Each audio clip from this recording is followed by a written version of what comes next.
तो आइए आज हम किसी दिए गए विन्यास से चारों क्वांटम संख्याओं के मान लिखना सीखते हैं। जैसे मान लीजिए कोई भी विन्यास लिखने का जो पैटर्न होता है, जो तरीका होता है, वो इसी फॉर्म में होता है। NL-X के फॉर्म में लिखा जाता है, जहाँ N जो है वह प्रिंसिपल क्वांटम नंबर है, प्रिंसिपल क्वांटम नंबर है। L एजीमुथल क्वांटम नंबर है, एजीमुथल क्वांटम नंबर है। और ये पावर के फॉर्म में जो x दिख रहा है, ये नंबर ऑफ इलेक्ट्रॉन्स है उस पर्टिकुलर सबसेल में। तो सपोज दैट जैसे अगर कहीं कोई विन्यास लिखा हुआ हो 1s1 और कहा जाए कि 1s1 कॉन्फ़िगरेशन में या विन्यास में 1s1 विन्यास में उपस्थित इलेक्ट्रॉन के लिए चारों क्वांटम संख्याओं के मान लिखिए। चारों क्वांटम संख्याओं के मान लिखिए। तो हमें यहाँ पर क्या करना होगा, इस दिए गए विन्यास को कंपेयर करेंगे इस फार्मूले से। तो जहाँ पर n की जगह पर यहाँ लिखा हुआ है 1 और L की जगह पर लिखा हुआ है S, लेकिन हमें क्वांटम नंबर बताने हैं। तो ये याद रखेंगे कि L की वैल्यू जो है 0, 1, 2, 3 ये रिप्रेजेंट करती हैं सबसेल्स को, और 0 करस्पॉन्ड करता है S सबसेल को, 1 P को, 2 D को एंड 3 F को। ये हमें यहाँ पर ध्यान रखना होगा।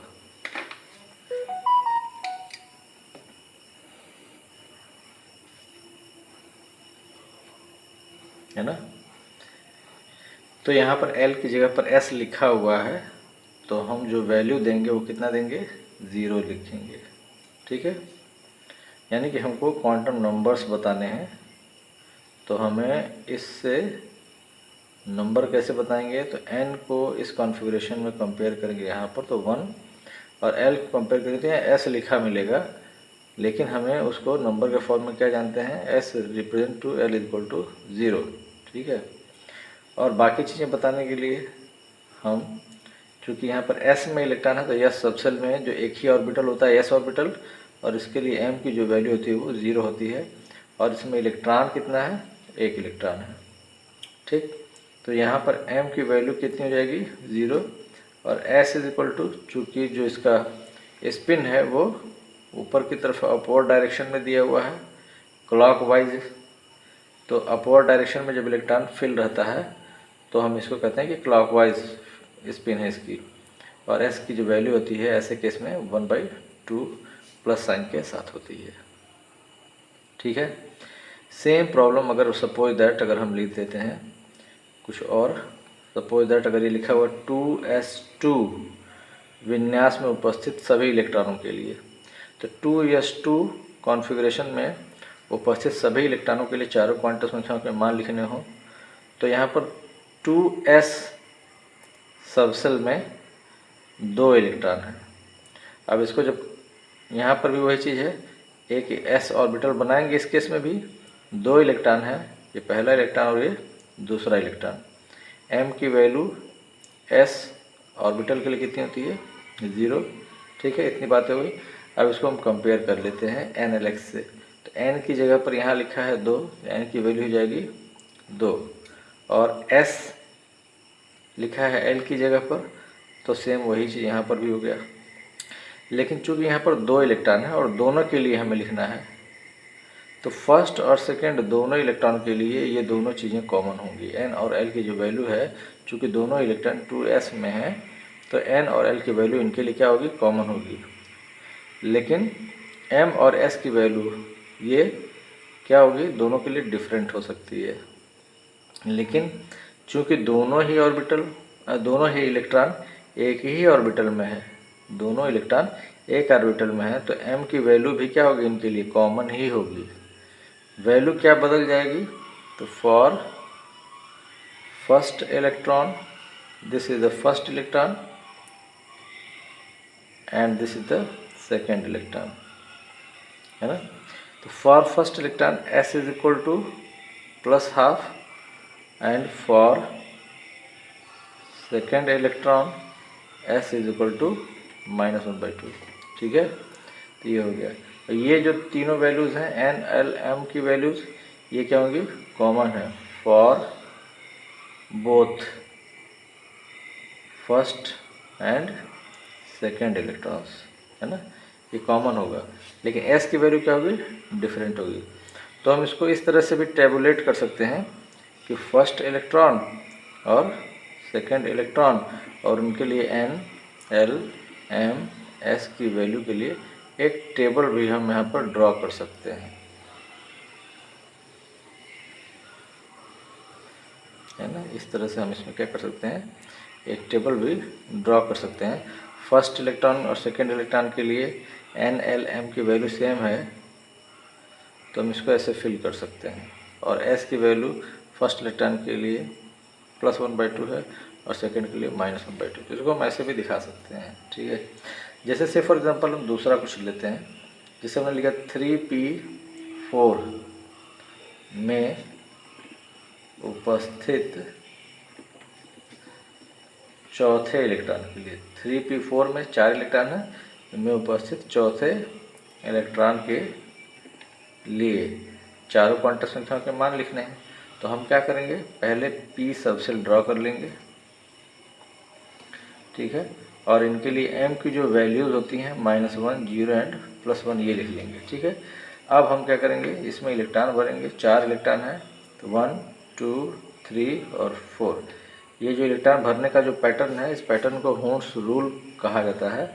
तो यानी कि जो इलेक्ट्रॉन भरने का पैटर्न है वो हून्स रूल के अकॉर्डिंग होता है। पहले एक इलेक्ट्रॉन भर लेते हैं, तब जाके पेयरिंग स्टार्ट करते हैं, ठीक है। तो 4 इलेक्ट्रॉन थे, ये हमारा फर्स्ट इलेक्ट्रॉन हो गया, ये हमारा सेकेंड इलेक्ट्रॉन कहा जाएगा, और ये हमारा थर्ड इलेक्ट्रॉन होगा, और ये होगा हमारा फोर्थ इलेक्ट्रॉन।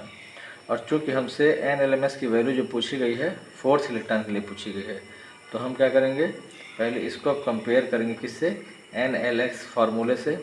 n की वैल्यू कितनी हो जाएगी, 3, और l की जगह पर लिखा है p, l की जगह पर क्या लिखा है, p।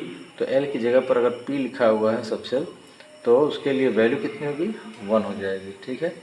और वो चौथा इलेक्ट्रॉन जिस ऑर्बिटल में है उसके लिए m की वैल्यू कितनी लिखी हुई है, दिस इज -1, और s की वैल्यू चूँकि जो इसका इलेक्ट्रॉन का डायरेक्शन है वो अपवर्ड है, क्लॉकवाइज डायरेक्शन है, तो +1/2। नहीं, बिल्कुल नहीं। यहाँ पर ध्यान देने वाली बात है कि हमने फोर्थ नंबर किसको दिया है, ये हमारा फोर्थ इलेक्ट्रॉन है, ठीक है। तो उसके लिए जो डायरेक्शन वो कैसा है, एंटी क्लॉकवाइज है, तो कितना हो जाएगा, +1/2 नहीं बल्कि कितना हो जाएगा, -1/2। तो ऐसे ही गलतियाँ हो जाया करती हैं, तो आराम से इस क्वेश्चन को, ऐसे क्वेश्चंस को सॉल्व किया जाता है। जैसे मान लीजिए एक हम और ले लेते हैं, 3D9 में फोर्थ व नाइन्थ इलेक्ट्रॉन के लिए चारों क्वांटम संख्या हमें बतानी है, ठीक है। तो हम पहले क्या करेंगे, डी बना लेते हैं। डी में कितने ऑर्बिटल होंगे, 5, और इनके ऊपर पहले हम क्या करेंगे, इनकी m की वैल्यू लिख देंगे, -2 -1 0 +1 +2, ठीक है। 9 इलेक्ट्रॉन है, 1 2 3 4 5 6 7 8 9। हमको चौथे और 9वें इलेक्ट्रॉन के लिए पूछ रहा है, तो सावधानी से पहले हम चौथे और 9वें को मार्क कर लेते हैं। ये पहला, दूसरा, तीसरा, और ये हमारा चौथा इलेक्ट्रॉन है, this is the fourth electron. 5वां, 6वां, 7वां, 8वां, 9वां, और ये हमारा जो इसके साथ में है वो क्या है, 9th इलेक्ट्रॉन, ठीक है। तो इत्तेफाक से दोनों एक ही ऑर्बिटल में है ना। तो अब हम क्या करेंगे, अब इसको कंपेयर करेंगे n-l-x से। n की जगह पर लिखा हुआ है 3, है ना। तो और L की जगह पर लिखा है D, तो क्या हो जाएगा 2, और M की जगह हम +1 लिखेंगे, दोनों इलेक्ट्रॉन चूँकि एक ही में है, तो ये 3 वैल्यू यहाँ भी कर जाएंगी, कॉमन हो जाएंगी। और S की वैल्यू जो है 4th के लिए, for 4th electron S is equal to +½ और for 5th electron S is equal to -½ यहाँ भी हम वही काम कर सकते हैं, यहाँ भी हम इन चीज़ों को बताने के लिए क्या कर सकते हैं, टेबल ड्रा कर सकते हैं, है ना।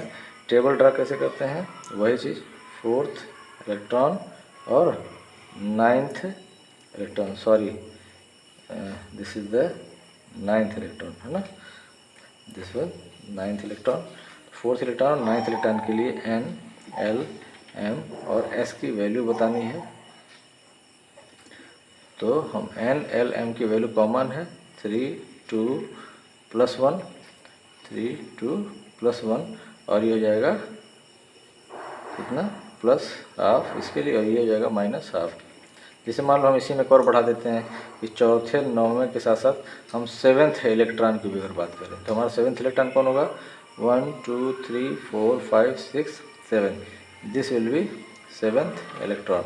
तो हम यहाँ पर एक और कर लेते हैं 7th इलेक्ट्रॉन के लिए। अब 7th इलेक्ट्रॉन भी क्या है, 3D में ही है, तो ये दोनों वैल्यू कॉमन हो गई, लेकिन जो हमारा 7th इलेक्ट्रॉन है इस बार इसके लिए क्या हो गया, M की वैल्यू डिफरेंट हो गई। 7th इलेक्ट्रॉन जिस ऑर्बिटल में है उसके लिए M की वैल्यू -1 है, और S की जो वैल्यू है उसका जो डायरेक्शन है वो डाउनवर्ड है, यानी एंटी क्लॉकवाइज है, तो इसके लिए -1/2 हो जाएगा, ठीक है। तो इस तरह से हम NLX की सहायता से कोई भी कॉन्फ़िगरेशन का पार्ट दिया होगा, तो उस कॉन्फ़िगरेशन के पार्ट में जिस भी इलेक्ट्रॉन के लिए हमसे क्वांटम नंबर पूछा जाएगा, हम उसके लिए बता सकते हैं, ठीक है।